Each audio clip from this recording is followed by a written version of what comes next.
professors, and distinguished guests. Thank you so much for coming on this evening to listen to a very special presentation by a very special guest. I'll let my esteemed colleague Margaret give you the details, but we're really being very honored today by having Professor Galdak, who is actually, among his many other accomplishments, a member of parliament in India. And we just don't have that kind of opportunity, obviously, every day. For those of you who don't recognize me, I am Sonia Hurt, and I am the new dean of this esteemed institution. And when I say new, this is exactly it. It's actually my 17th day in the office, but then who's counting? So every day I feel that I get more excited, and of course if that trajectory continues and I continue to get more excited, it's probably not going to be healthy. But the point is that today is really that kind of an evening that we all have to be very excited about. Before we move further, I want to especially acknowledge the generosity of the late Mr. John Colvin, who made many of our events possible, including this one. And I also want to acknowledge the exceptional role in our real estate program, which is played here by my colleague Margaret. And of course, most of you know we are a school that has 4 main programs, plus of course the PhD. Real estate is our newest baby, but it's really doing exceptionally well. We have an absolutely fantastic program, competitive with the best in the world. And again, a lot of this is very much attributable to the incredible energy of Margaret. And I just want to give you one example of the energy and enthusiasm that she brings. So we were having our very first meeting a couple of days ago, one-to-one, and I asked her, tell me something about the real estate program. And she looked me straight in the eye and she said, but Sonia, real estate is everything. And real estate in India is even bigger than everything, although I don't know what that would be. So without further ado, I'll let you introduce the speaker. Thank you. Yeah, we're so delighted that the first major event the Dean is mentoring and welcoming students and faculty and friends back to the campus was a Colvin event. So welcome to all of those, our friends, our faculty, our students, as well as many of our council advisors, which is our industry outlook. So thank you, Sonia, for welcoming every one of our guests to the school. And my job is to welcome you to the Colvin Institute. As Sonia already pointed out, we were blessed very early in the founding of this program to have a major gift from the late John Colvin, who was a graduate of the business school, Anand, and was like, okay, so why don't they teach what I do here? And came back to campus and found that there was a course being taught here in the planning program, which was an overview of real estate, and a group of faculty and friends, which I happened to be able to be part of, came to start the 6th interdisciplinary real estate program in the U.S. There are now 22 of them. So the Colvin Institute, of course, is the outreach arm for what our program here is. And uniquely, each of the real estate programs that are in these interdisciplinary contexts approach it some slightly different way. Our approach here is to say both the Institute and the master's program that many of you in the audience are either teaching in or taking courses in is really about what we call the quadruple bottom line. So it's not just financial viability. Obviously, we teach all the finance courses. I see a couple of our profs who teach that here. But we also teach all the affiliated fields, which is not to say you're going to be a construction manager or you're going to be an architect. No, we call it architecture for dummies, design for dummies, like people like me. I says, okay, I can read you a legal document, but I can't tell you what you call that thing that's going across. So, so in each field, our students get that familiarity with all the other disciplines it takes to develop real estate. So the part that brings us to this evening is that I want to both thank and introduce to you the staff of the Institute and the program, So I'll do Tanya last. Carrie Char, would you raise things? Carrie is responsible and is our assistant director at the Institute, and we're so delighted she's here. It's what, 6 months now? 8 months? I'm not, yeah, somewhere in there. I got it all close to right. So thank you for all your efforts on this. And then I know we have student support staff. Katie, I see in the back, Katie Sippus, and Tommy and Toby Thomas should be here somewhere. And Gerard. Gerard is absolutely the bedrock of those. If you haven't met Gerard, Gerard is what makes everything happen every day. And if you are one of those unfortunate people who are trying to tie me down, he's the one who can find me. So you want to know Gerard. So thank you to all of you for making this evening possible. So I'm going to tell a quick little story before we get to our speaker, is that Tanya Bansal came here from India and joined our program with an architecture background. Is that I always knew what we really needed to make this program grow and thrive is that it can't just be me. We have to have the outlook and the understanding and the energy that comes from someone, you know, doing that on the academic side. So we had a Carrie before we got Carrie. Tanya graduated. She went out and did internships for about a year, and then I was able to lure her back. I said, so no, it's just been marvelous to have her. And this is how we get to our speaker tonight. Tanya and I did a paper in the city of Bangalore in India this summer. And our speaker this evening, who you'll hear more about from my colleague at the business school, Dr. Anand, was the chief speaker there. I was absolutely fascinated by the topic, and I hope you will be too, is there are so many parallels between, as I say, both India and we all kicked the British out. And so we have this heritage of British law, but it's been implemented in some ways in China, in India. Sorry, John, in India in different ways than we have here in the US. And the challenges of how they've been going about that in India and how it's been adapted to their culture and their history is a bit different. And we have a wonderful opportunity to hear it straight from someone coming to us from India. And I hope that those of you who are here, if you don't have the vision, will catch the vision tonight of what's possible. Tanya and I spent 2 weeks in India, and I came back. I was more in love than the first time I went. So we're going to turn it over now to Dr. Anand, who's going to introduce our speaker.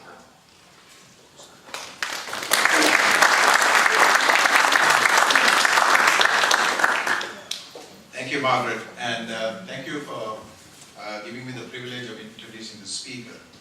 I also want to welcome Sonia to the University of Maryland. I mean, I've been here for about a little over 15 years, and before,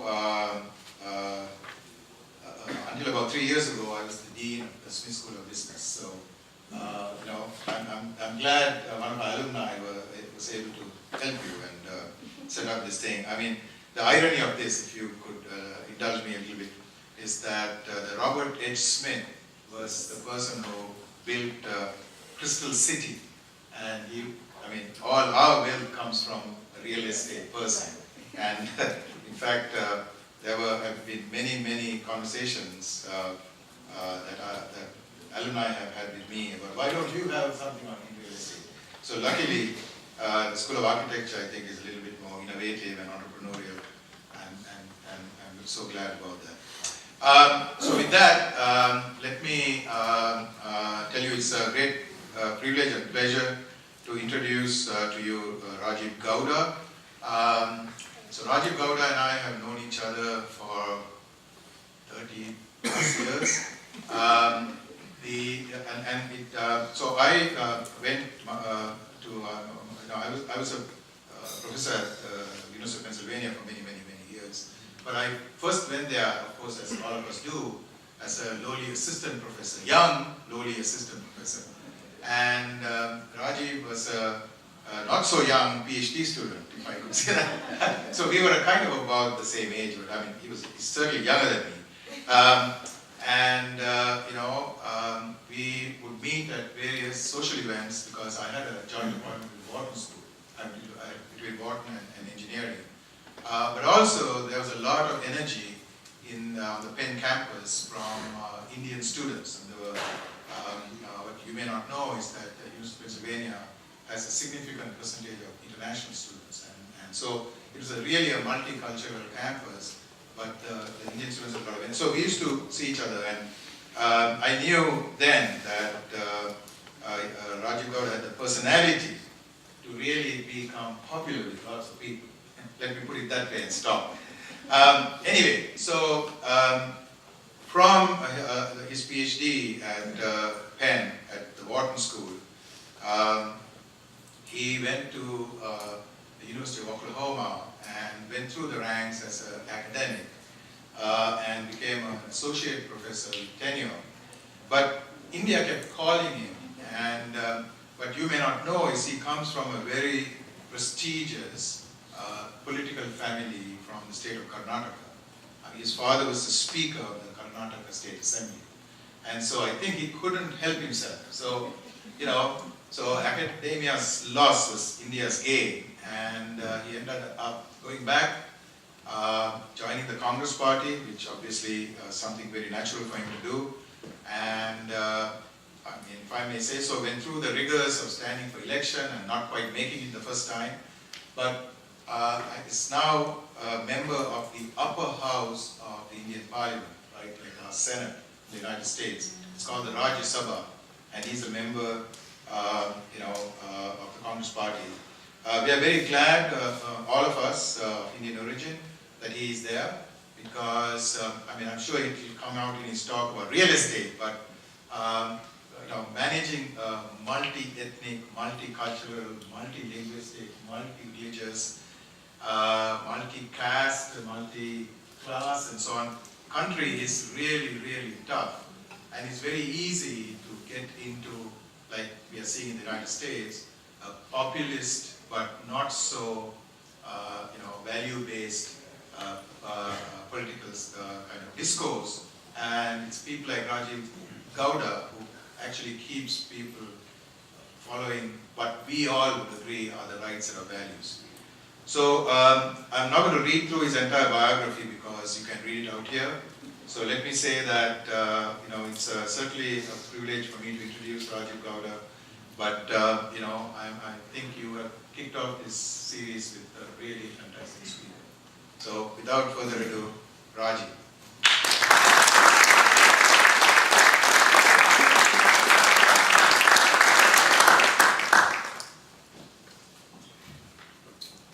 Good evening. That works. Dean Sonia Hertz, Director of the Colvin Institute, Margaret McFarland, my old friend, Professor Anand, former Dean of the Smith School, ladies and gentlemen. It's a pleasure to be here, and this is just an unexpected and very happy set of events, running into Margaret at the conference and then being invited here and getting a chance to interact with all of you and to give you a glimpse, an overview of what is emerging in India. Let me test this out and see if it works as well. What do I do? Okay, this way. There you go. Okay. So, the very first thing, instead of jumping straight into real estate, I thought I needed to give you a little bit of backdrop about what's happening in that part of the world, and if what's happening there is something that's steady and sustainable, and that which could nurture the kind of growth that we're really expecting. So what I want to show you right up front, and can you all see? Am I blocking you? No. Is the fundamentals of the Indian economy. And to get there and to put things in context, I'm just pulling out a slide from the New York Times, which actually compares India and China, right? And there are John Liz here. So these are, China, we all know, has seen an extraordinary explosion in terms of real estate development, right? And so let's look at a comparison of these two huge nations, ancient civilizations. And this is really starting in the late 1940s, when when the World War ended and when the British colonizers left India. And for the longest time, you'll see that the growth rate was very, very flat, right, 2-3%. And the nice thing about this particular slide is it says At this pace, GDP per capita would double every 62 years. Now, if you talk to people of my generation or Anand's, basically, most people in India, what that meant was that their parents would work for their entire lifetimes before they would build a house or something like that. Okay, that's how much time and effort it took to save the resources to build a home. And then Deng Xiaoping liberalized China in the 70s, and you could see China experiencing double-digit growth almost continuously until a year or two ago. And India really sees a pickup in the late 80s, and in 1991, we had something called the liberalization of the economy, when government controls were really reduced and entrepreneurial forces and the private sector unleashed. When that happened, we started to see not double-digit growth, but significant growth. 7, 8, 9% on a sustained basis. And this again has a human implication and an implication for the real estate sector. It says at this pace, GDP per capita will double every 11 years, right? And if you think about the people of, Tanya and other young Indians here, what we've been experiencing is a set of opportunities that are changing dramatically and positively in the course of every decade or so. This is happening very, very regularly. So the question is, are we going to be able to sustain that as the economy moves forward? Oops, I've gone too far. Okay. Well, from the looks of it, it seems that we are on track. And over the last year or so, we've started to go. China's slowed down a little bit, and we seem to be up there, getting ahead of China. Of course, the Chinese economy's base is much, much larger. So this is just the rate of growth of the economy. And in comparison, what's the US? What, a couple of percent, 2% or so? Yeah. So, but again, it's one of the world's, it is the world's largest economy here. Anyway, the basic point is that India is expected to continue to grow.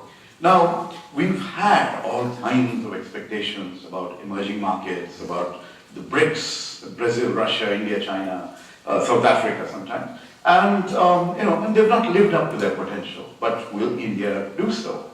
Is India in a position to sustain this kind of growth? That's what we're going to look at as well. So if you look at the numbers since liberalization, we have seen growth rates of about 6, 7, 8, 9% on average. And even when the rest of the world was suffering after the global recession, we still managed to pick up and continue. Okay, so that means that there's something going on in my country, which suggests that regardless of what happens elsewhere, we have sustainable growth opportunities, right? Maybe there's all kinds of efficiencies emerging in the way the internal organization of the economy is picking up. And that's really what we are experiencing in recent times. The previous government, my party ran the country for about 10 years before I was elected. In the last couple of years before the election, we started to, thanks to the global recession, we had 4%, 5% growth rate, and the people were very, very unhappy about that. And they sent us home. And we had a new government that came in promising double-digit growth. And one of the things that's happened in the recent period is that we've recalibrated the way we count growth. And as a result now, the revised numbers are showing 6.9, 7.4% on a sustained basis. So we're looking at an economy that's growing at about 7% a year, regardless of what's happening in the rest of the world. Okay, there we go. And as I pointed out, the emerging markets were the flavor of the season a few years ago, but while the rest of them have not grown very much at all, look at Russia and Brazil right there showing practically negative growth, India has continued to maintain its pace of growth. So it's something exceptional in that sense. And that's the broad picture in terms of the growth of the economy. What about some other fundamentals that matter, especially to the real estate sector? Is inflation out of control? For a while it was, but in recent years we've really managed to bring down consumer price inflation, that's to about 5%. The central bank has now adopted inflation targeting as its central agenda and is targeting a price band of 4% plus or minus 2%. And of course, this is all helped by the fact that oil prices have been low and and good favorable circumstances. But basically, inflation is under control, and the best part is the government, regardless of which party is in power, is committed. The government in India is committed to fiscal consolidation. We've passed a law called the Fiscal Responsibility and Budget Management Act, which says that the fiscal deficit should not go beyond 3% after 2018 or so, and that's the target that we're working towards. When the recession happened, there was some slackening in that context. That happened everywhere, but we're back on track, and we are aiming to keep government spending under check as well.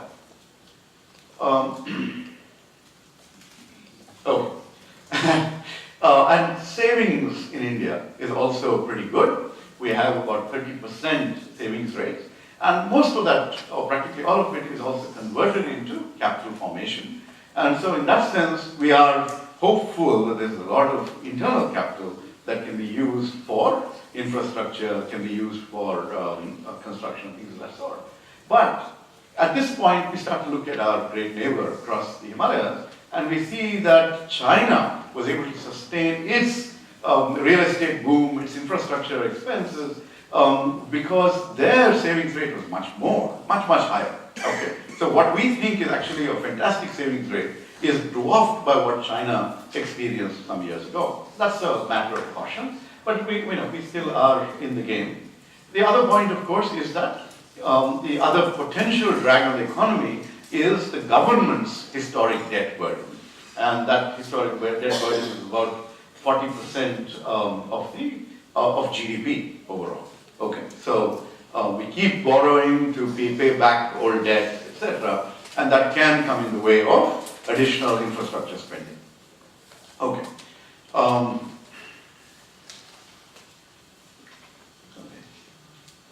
right. So the other things that are working in India's favor, we've opened up to foreign direct investment. We've been very, very hesitant about that. If you look at, so if you scratch some Indians, they'll say, oh, when the East India Company came in, that was a foreign company that came in to trade, and look, they took over the country. So there's some element of hesitation there. So we've also been very, very slow and careful. Some people argue that that is aimed at ensuring that internal companies get protection in the early years. All that tends to go on. But in recent times, construction development, township housing, built-up infrastructure, industrial parks, all these are now open for 100% foreign direct investment. Many of, even there, we have been very, very strict.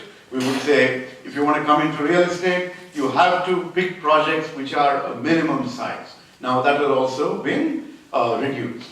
And as a result, it's much more easy to get into India as a foreign investor. So with more foreign resources coming in, actually we had to liberalize the economy in 1991 because we were facing a crisis of foreign exchange reserves.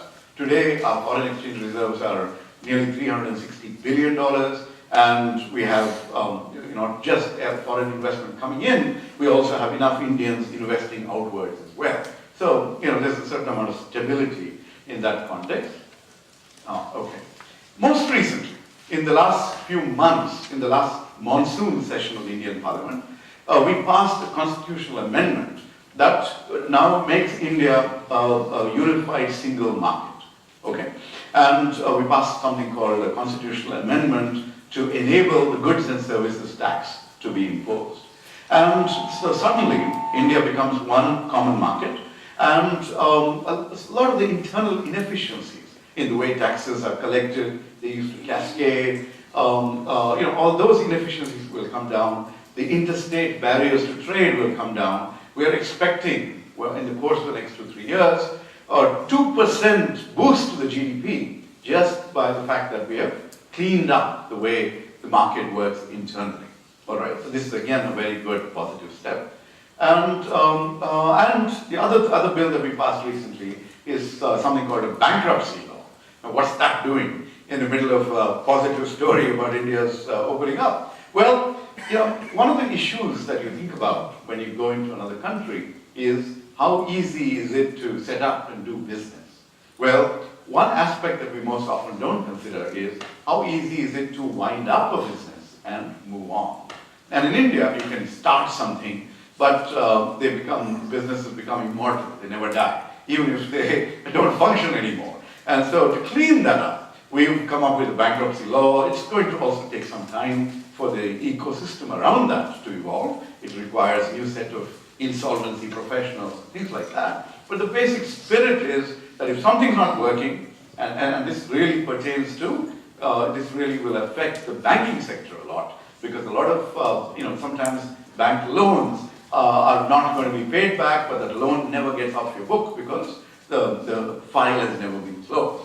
Well, the bankruptcy law is going to move towards make it easier to close, shut down, and move on. And we've been moving up on these international rankings of ease of doing business. So in that sense, there is some of the data here that underlies this ranking is based on the perception of business people within the country. And the fact that the ranking is moving up suggests that the business community is reasonably happy with how things are improving. So this is all just the larger backdrop. The country's economy is on the move. It seems to be insulated from global forces, and there are a lot of efficiencies that are emerging within the country that will sustain this growth for some more time. Oops. Okay. I have a very fast finger here, or something. Okay. I want to get to the next slide. So, actually, maybe I'll just stay here and operate it out of this. Much easier. So, when I started with China, and I just want to end with the same comparison. So, China's growth and transformation was focused on exports and manufacturing and large-scale employment, right? So, I do not expect that India is going to go the same path. China's may have been one historic opportunity in time, and I don't expect India to follow that path. What I expect really is very, very significant domestic consumption as people's discretionary income picks up, as they spend more on a diverse range of products, and I expect services, our human power, to really drive the economy.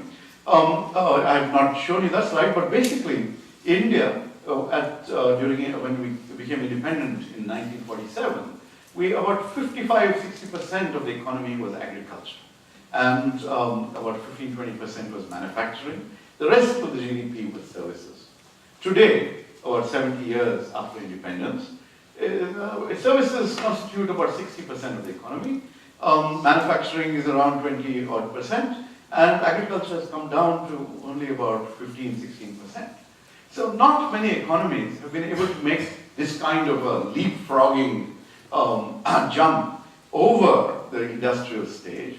And the Prime Minister certainly hopes that Make in India will happen and India will become a manufacturing superpower the way China did. I don't actually anticipate that. I think we will be a services-led economy, and we'll have a large number of small businesses, etc. You'll have a very different business ecosystem, a very, very different composition of GDP compared to what China has just gone through. All right, so that was the bigger picture regarding the economy. Well, the other big force in India is urbanization, right? And so this is where I go back to Mahatma Gandhi, who made the statement that we all grew up with, that the soul of India lives in its villages, in her villages, actually, is what he said. And, the soul is very much there in our villages, but the people have started moving. And they've moved to the cities, leaving their soul behind, perhaps, But the basic thing is that the country, which was so predominantly rural, is now urbanizing at a very fast pace. This is a picture of 1951. the few pockets of urban action. This is 2011, let's go or something, yeah, no. And this is what we expect to see in 2031, okay? Large number of urban agglomerations all across the country, all right? And we're going to see cities housing about 40% of the population of India by 2030. And what does that mean in actual raw population terms? About 600 million people. This is not small numbers, these are large numbers. Okay. And 10 of our, we have about 30 states in India, about 10 states will be more than 50% urbanized around the same time. And some have already reached that level.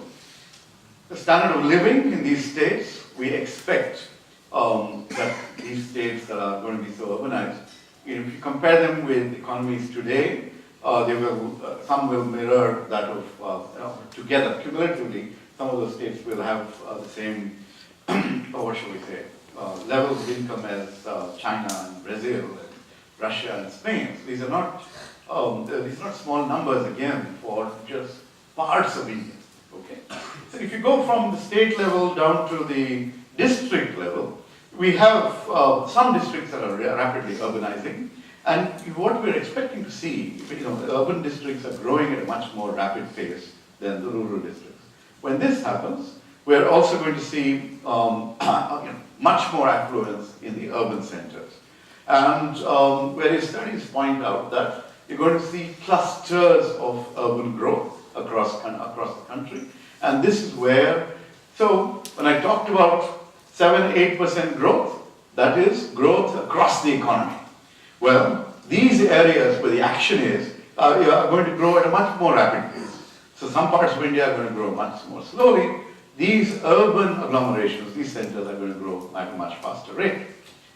And by 2025, 79 districts will account for 50% of India's income. All right? Okay, so now, if you put them together, just these metropolitan districts, you put them together, they're as large in terms of average per capita income, a number of households, etc., as the 8 of the highest performing states. Okay, but why do I go down to that level? Because actually, when you have an urban center like this, the state is still a big, broad swathe of territory. An urban center is much more concentrated, and there's a lot more possibility to focus on providing various kinds of services, including the real estate sector. Oh, now this is the larger backdrop. Now, as a policymaker, what do I see as the challenge to an urbanizing, growing India? Well, one of the first things is, okay, if the people are moving to the cities, where are they going to stay? How are we going to house them? How much do people spend out of pocket on housing? And it turns out that housing still is one of the biggest components of people's expenditure. After food, housing. That's, you spend a lot of your money on that.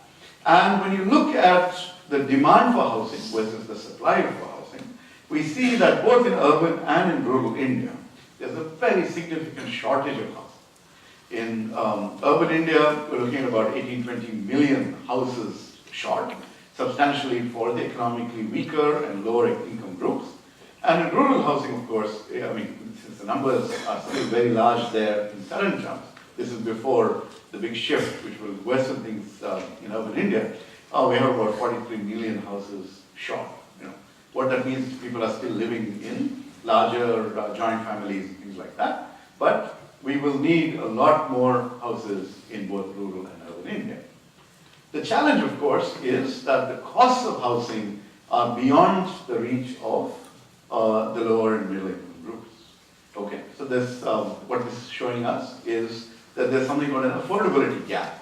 For the poorest of the parts of the population, the gap between what they have available to spend on housing and how much they need to obtain that housing is an 80% difference between their resources and what it costs to actually provide them that housing. Of course, for the upper levels, we're okay. And as a result, what you see is the growth of slums in many parts of India.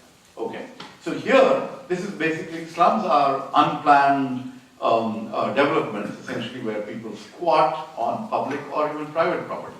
And eventually, these can get regularized, they may get services, they may become vibrant components of the larger economy. And 65 million Indians live in slums or substandard housing.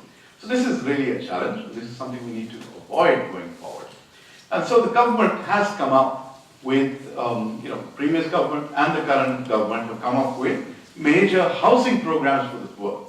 And this current government is, has a target of housing for all by 2022, which is conveniently after their term ends. So, like I say, if you wait for 2 years, you get us re-elected and we'll reach that goal perhaps. But part of my job is to ensure that that doesn't happen. So we'll see with the opposition. Okay. Anyway, so fine. We are seeing urban growth. We are seeing tremendous demand for housing. We're seeing the government spending, especially on housing for the poor. But what about the rest? What's happening in the larger urban landscape? Are the cities going to go out there and provide the kind of built environment that the larger environment that is conducive to to a happy life? Well, we have water shortages. We have challenges with managing our garbage and sewage. We have slums. We have limited public transportation. We don't manage our drains very well. We've got lots of traffic jams. Bangalore City, where I'm from, is right now experiencing tremendous traffic jams all the time. Solid waste is again a challenge.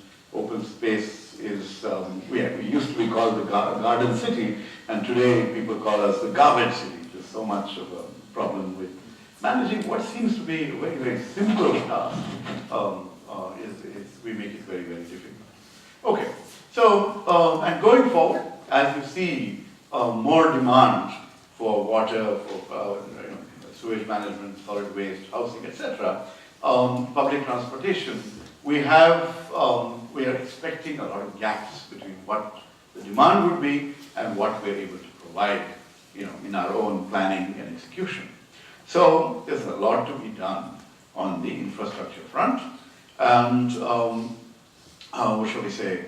So India's cities will need a huge infusion of capital from the government, from public-private partnerships.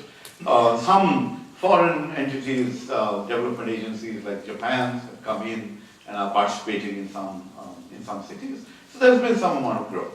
And the previous government, we had something called the National Urban, Jawaharlal Nehru, our first Prime Minister, named after him, National Urban Renewal Mission. Today, we have another mission called the Atal Mission for Rejuvenation of Urban Transformation, named after a more recent Prime Minister, and something called the Smart Cities Mission, which aims to at least get some parts of cities much more modern, much more efficient, and much more digital in many ways. So there are initiatives, but the scale of the problem is very, very daunting. Okay, so this is just giving you the backdrop, right?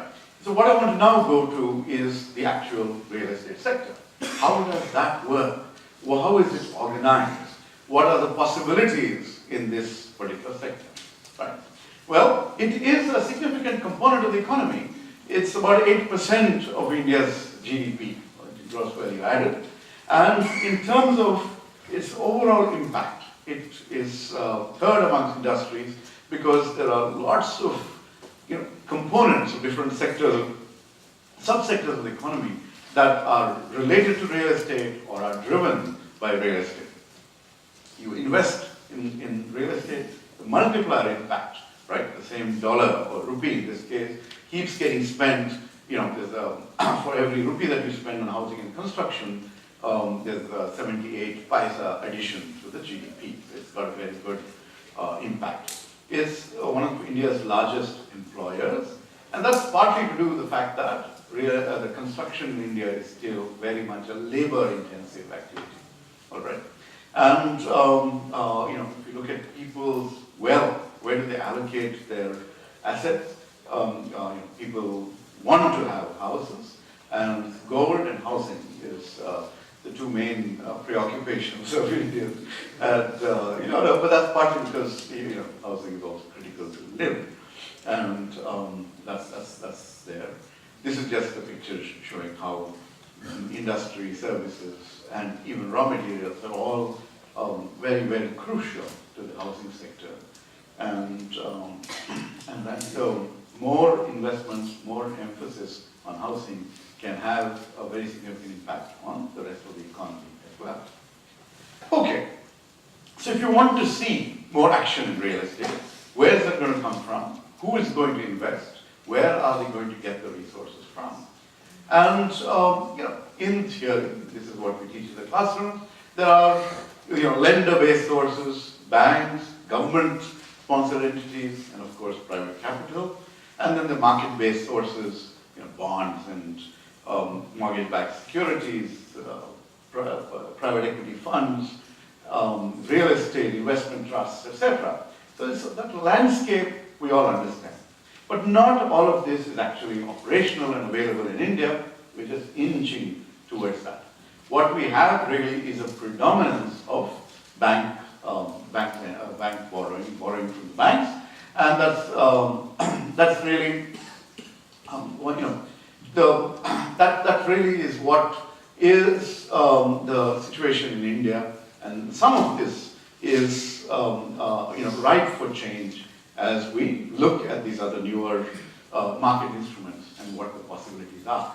Okay, both private equity, foreign direct investment, and the methods through which you would actually bring them into the economy. But how do people approach housing? The traditional way is for most Indians to actually, as I mentioned to you, you save over the years, you save, you may borrow from a bank, and then you build a home, right? So it is not like there is a builder who's building multiple villas with slightly different designs. Most often, a person builds a house from scratch, hires a contractor, brings in some labor, and watches, and participates in the entire process. So this has been the approach for so long. And in fact, this business about how much effort it takes, there's a saying in Kannada, the language that I speak, which says, Maduve Madi Nodu, Mane Katti Nodu, which means if you want to accomplish something in life and go through all the challenges, get married and see, organize marriage. In India, the weddings are big events, or build a home. That's what it is. These are such gargantuan tasks, once in a lifetime. That's all you really have, you can afford. Anyway, so basically, Indians build their own homes, and they're all custom built for their own, to their own liking. And in this, actually, both private developers and the government, essentially, except for Mumbai, where there is an emphasis on larger plots and high-rises, everywhere else people have a preference for individual homes, and the government and private, site developers also nurture that by only creating, essentially promoting sprawl, right? That's the tendency. And when private developers get into the act by converting agricultural land to residential layouts, they end up just building, just creating roads, a few gutters, and saying, okay, we'll sell you the site. And so that's been the practice for so long. The other challenge, of course, as I mentioned to you, is the construction industry itself. Labor is semi-skilled, and the materials that you use are not really, they're mostly locally sourced, the local brick factory, the local something else. And as a result, standardization is very limited. And of course, when you want to see, when you look at, say, the cement industry and what the costs are, you'll see that it seems like there's a cartel operating, and prices are much higher than they need to be, etc. So there's a lot of inefficiency in that particular landscape. And when it comes to being able to borrow money and contribute, you find that there's very limited resources compared to the scale of the challenge, all right? And there's no default insurance, which would make it easier for people to to recover their resources if something goes wrong. And mortgages, you see, I talked about people saving their entire lives. That's because mortgages in India have really been in action for the last 20, 30 years. That's about it. All right? Before that, you had to really make your own savings. Anyway, the other challenge, of course, are regulation. We are a very, very regulated economy, and we were, in spirit, and substantially even now, very, very socialist in our orientation. Worried about the poor and want to make sure that they are not left behind. So what this led to were laws like the Rent Control Act, the Urban Land Ceiling Act. So basically, we would say that you can't own more than 80 feet by 120 feet. A site beyond that. Nobody could own more than that. Rents could not be above a certain level. Some of these have been abolished now, but the basic point is that these existed and to some extent still exist in different parts of the country. Actually, this is a point I'll come to again. Land is a state subject. India is a federal democracy, and just like you have some subjects which are the federal government's domain and the rest belong to the states, we have what's called a central list, a state list, and a concurrent list. And land belongs to the state list. So different states make their own laws, and we don't have one central national policy. So there's a complication in that sense. And of course, policy is about how do you convert land from agriculture to another use? How many floors can you build on a particular plot? All of these are policies which have to be, which are decisions made at the state level, and very often these are decisions that have not caught up with the demand and the changing nature of urbanization. And of course, if the British invented red tape, we have made it a high art, and it's really complicated to basically go and figure out which office is actually going to give you the permission to go about coming up with your projects, etc. Okay, there's a lot of movement. Land also is not, because of this difficulty of converting agricultural land to industrial other uses. You don't have enough. See, India is about a quarter of the US's land area, but the land that's available for urban development, etc., is often constrained, and that's because of government policies. In some cities like mine, a lot of land is owned by the government or in the form of military cantonments. Part of the reason the city continues to be very, very green is because there are these huge pockets which the army owns and nobody touches it, so it's very green and wooded. And the lack of support infrastructure and things like that. The issue of title is another challenge. There are different rules in different cities, and that's again a challenge. And the biggest problem, of course, is to understand what is the market price. Okay? And why is that the case? Well, partly because there are taxes involved, right? And so anyone who is trying to sell a property wants to, report a much lower price, because then the capital gains tax that you pay is much lower. And the person purchasing the property is also happy to go along with this, because you pay something called a stamp duty to the government, and that registration price also, what shall we say, is a significant chunk of the transaction. So both the buyer and the seller have an incentive to keep or to under-report the actual price of a transaction. So when this happens, you have opacity, you have a problem trying to figure out what exactly is the market value of something, and it also creates an imbalance in terms of power, right? Once cash has been paid by the buyer to the seller, to the builder perhaps, there's no record of it. And so you'll see that even when in America you had a crash in the real estate sector and things like that a few years ago, well, in India we also sometimes see declines in the growth of the real estate sector, but people don't foreclose on their mortgages because they've put in some amount of cash. which they're not going to get back anyway.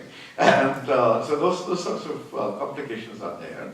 So so cash and how much of it is there in a transaction, we don't quite know. And this is not a new story. These are all old, multiple commissions have been looking at this for the longest time. As more mortgages, as more formal finance comes into the picture, this situation will be ameliorated. You'll see a lot more clarity in terms of what the actual price is, etc. Okay, and there are a few other challenges, of course, as a result.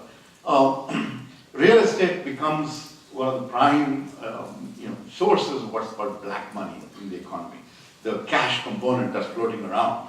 And this has led to a situation where a large number of people in this domain have entered the political world because they have a lot of cash to spend on elections, and once in, they have the capacity to then influence government permissions and this and that. So, you see a lot of people from the real estate world entering the world of politics. Now, if you can't, if you say that I'm selling this price, I'm buying this property for only so much money, and the rest is in cash, I can't even get a loan for the entire amount, even if I need it. So that's another problem in terms of how how land is actually, whether you can mortgage some other property, all these things become a real challenge. And since money and especially cash is floating around, there are other players in this, especially lower-level bureaucrats, who will start creating barriers in the hope of extracting and extorting money from it. All right. So it's become fairly routine, and today there is a whole new profession, a sub-profession in the real estate world called the liaison profession, right? And that person's job or specialty is moving files within the government system, for a price, right? Okay. And it becomes hard to acquire land, and certainly states and cities don't get enough revenue as a result of all this underreporting. These are all the challenges. The other problem, of course, and this is a real challenge, is that all this navigation in a very difficult environment creates delays, right? So a developer will say, I'm going to build this project and deliver the house to you in 15 months or 18 months, and in reality it will take 36, 48, So this is something that people are ending up having to live with. You can see the red line, the red column there, that shows 20-month delays in Mumbai, 30 months in the Delhi region, 15 months project delays in my city, etc. Okay, so delay is very much a part of the story. And of course, this is partly because of all those permissions and complexity of the laws and extortion in the system, etc. But there's something else also going on, which is that since land prices keep going up continuously, what many developers are doing is that they will announce a project, insist on collecting a large amount of money from home buyers, and then reallocating that money to buying more land and building land banks rather than completing their projects. All right. So this has become a larger problem. And lots of home buyers were very, very upset about this. And buyers were not in a position to. They were unorganized and unable to counter these sorts of practices. So this led to, and this is why I'm partly here speaking on this subject, this led Parliament to pass a law called the Real Estate Regulation Act. Okay. Now, given the fact that developers have entered politics, that a lot of the money for political campaigns comes from this community as well, it's a surprise that we would actually come up with a law to regulate the industry. But home buyers, of course, are much larger in number, and more than anything else, I was part of a committee that drafted this bill, and we spent a lot of time consulting with various stakeholders, including the developer community, and our argument was very straightforward.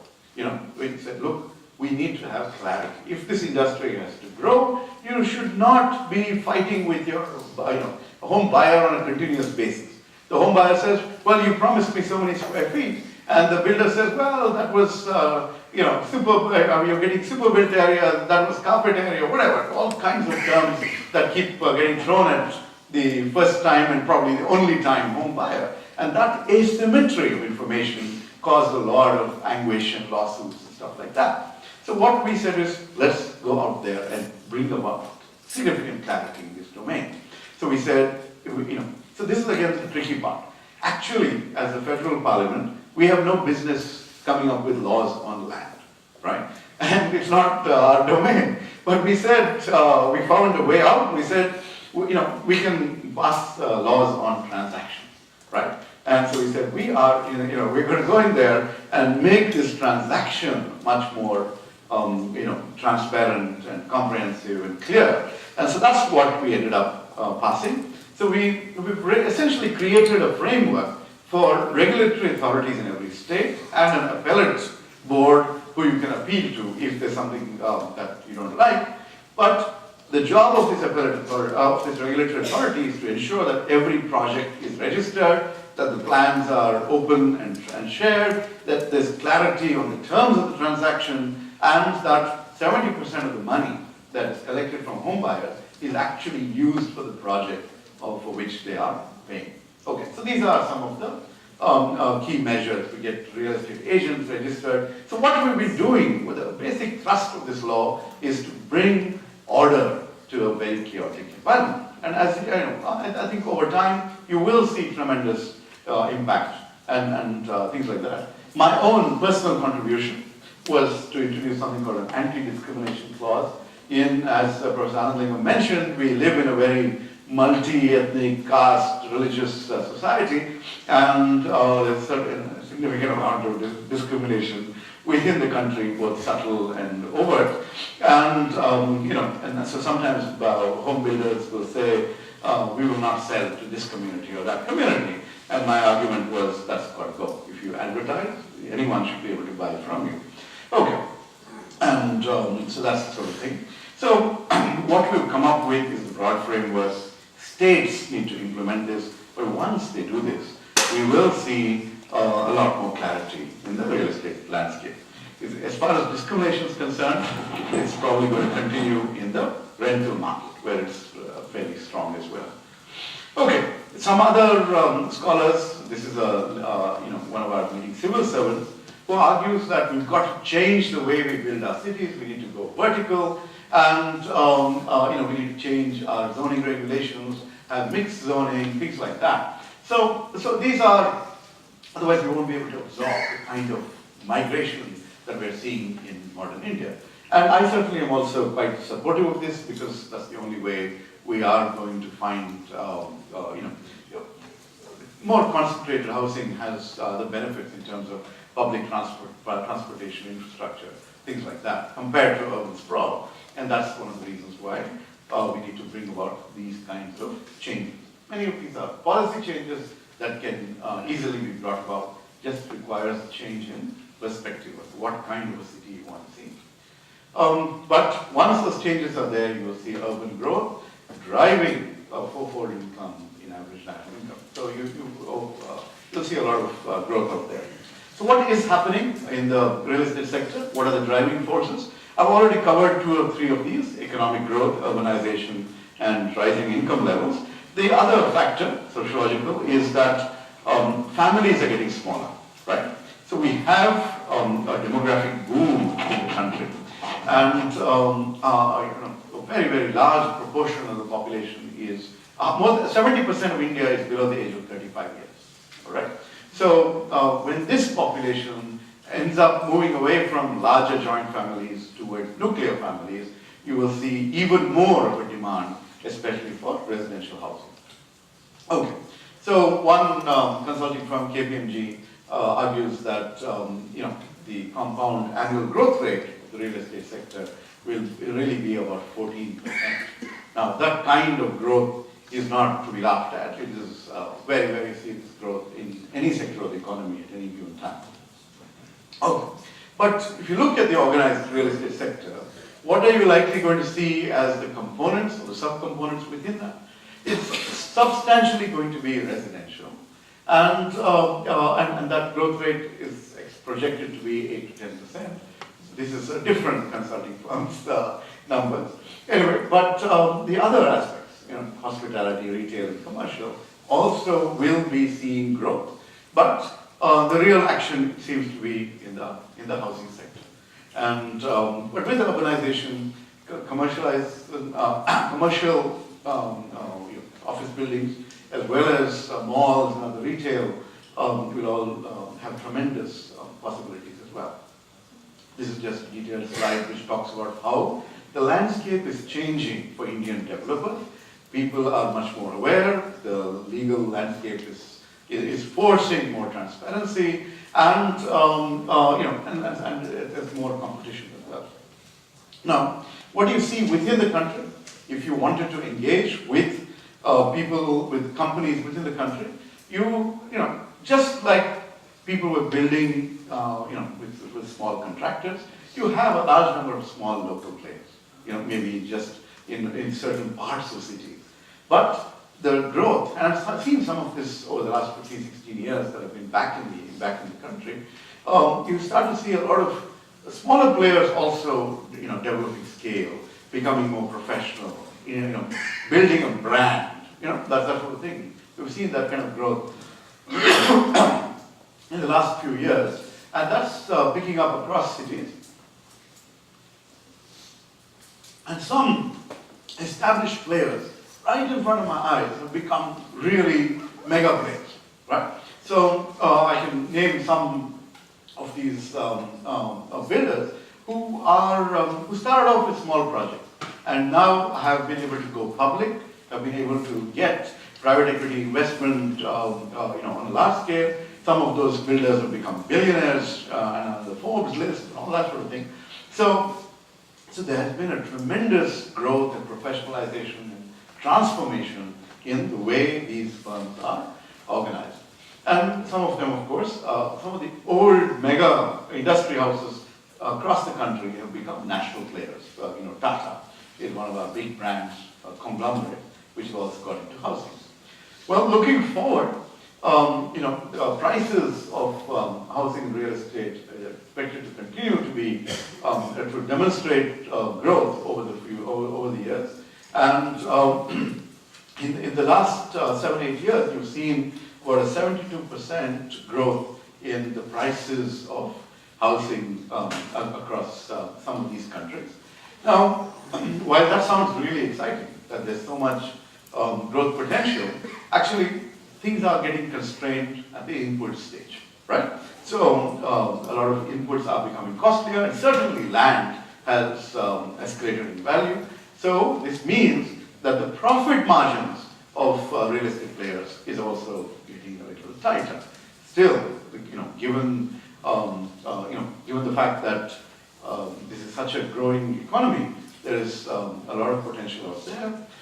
It's more a question of who you're catering to, which sector, which section of the market you're focusing on. If everyone builds luxury homes and there are not that many players to buy, then you end up with this issue of inventory of unsold houses and apartments, and that's also a phenomenon in some parts of the country.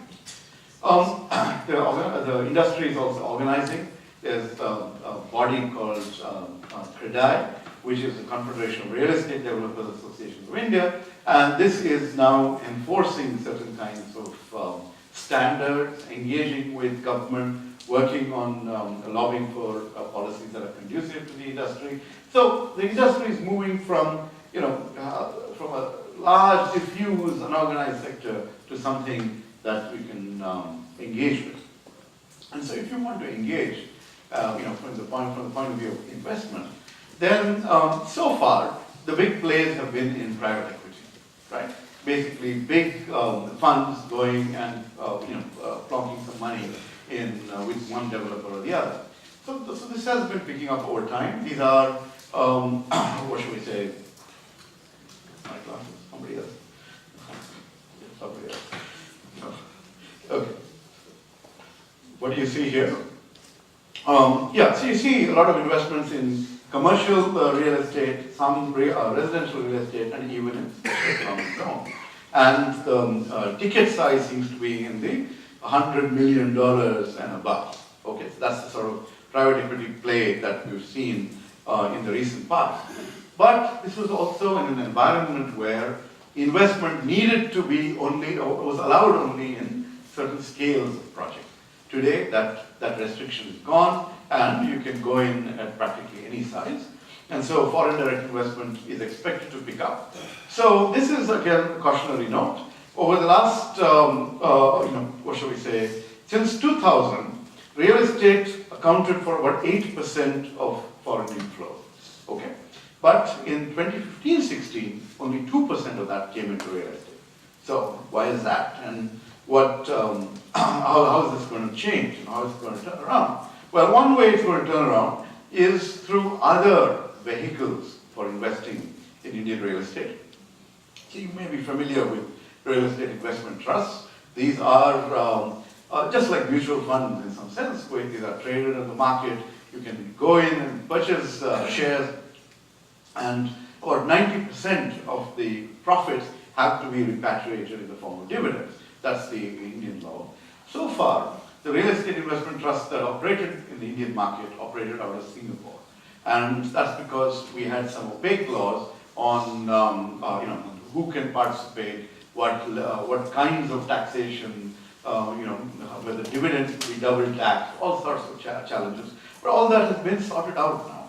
And we've come up with new sets of regulations, and this whole sector is regulated by the same body that regulates our stock market, the Securities and Exchange Board of India, which has a very good reputation and track record in terms of both nurturing market competition as well as being a policeman and ensuring that no craziness happens in these markets.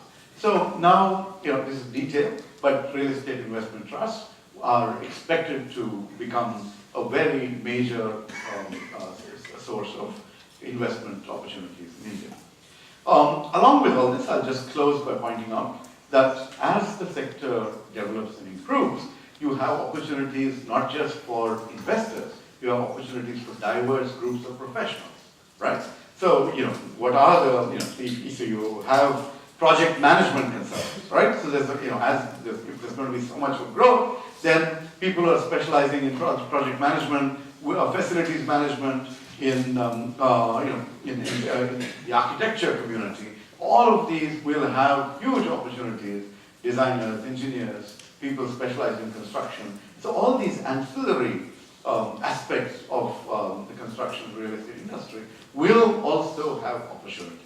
Okay, so that really suggests that the economic fundamentals are strong and positive, that urbanization is going to keep things happening, that the young population and the changing family size is going to keep at least housing demand going, and what should we say, the policy environment is working towards creating a transparent, well-regulated market where even investments can be channeled in a most productive manner at all scales of projects as well.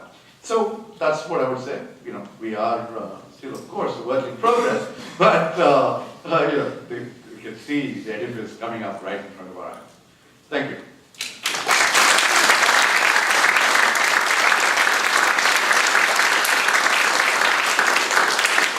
That was a tour de force. And I had heard part of it before, and it still was really enlivening, is that we have about 5 minutes before these students and a few faculty members that have to run off to the rest of their class. You may not know is that most of our students are in the industry in some way or another, and they come here in the evening and they get the excitement of going over there while those architects are busy downstairs.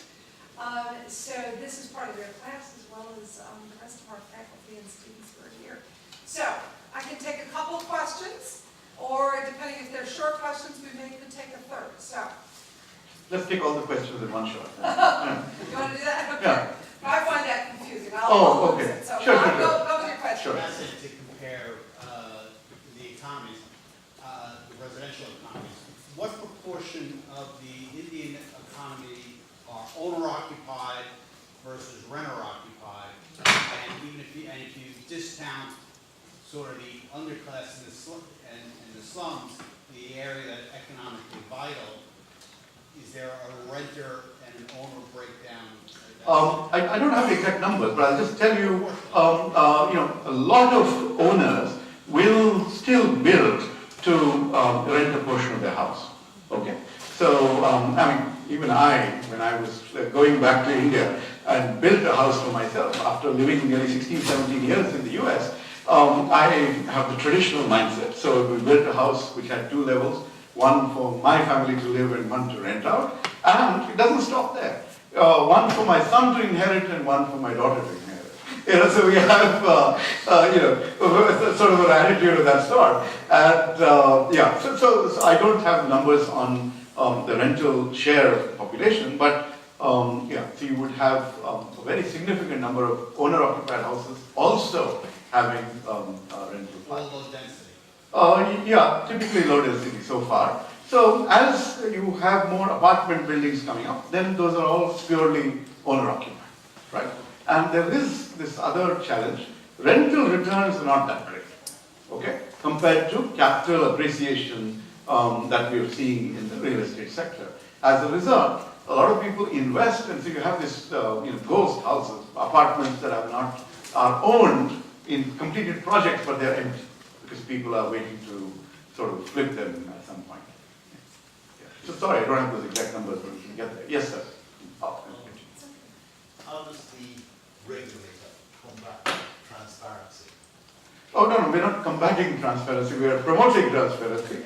But the issue is really trying to get, so we are hoping that once a project plan is out there. See, one of the things that happens really is a tremendous power imbalance between the developer and the home buyer, right?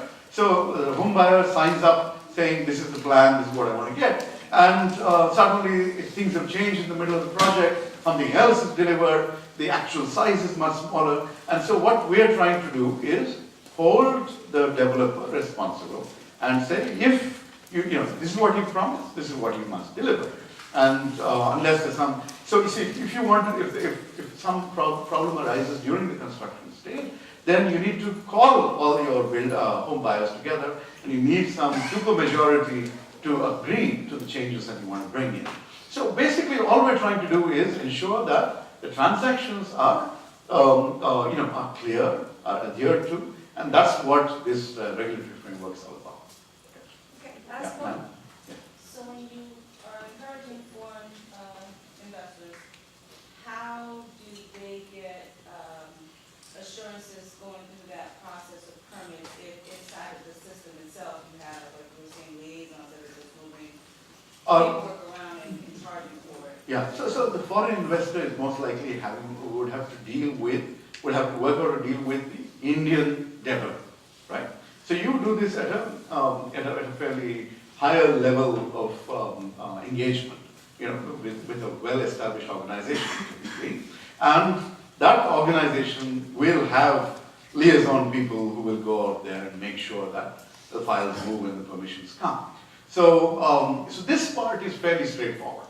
There again, the challenge is the person or the company that you're investing in actually transparent enough? Are they, taking your money and giving you the returns that they're promising? Not so much, you can't promise a certain level of returns, but at least you know how much is spent on land and on construction and what the sales are. I mean, there's a certain level of transparency and all that.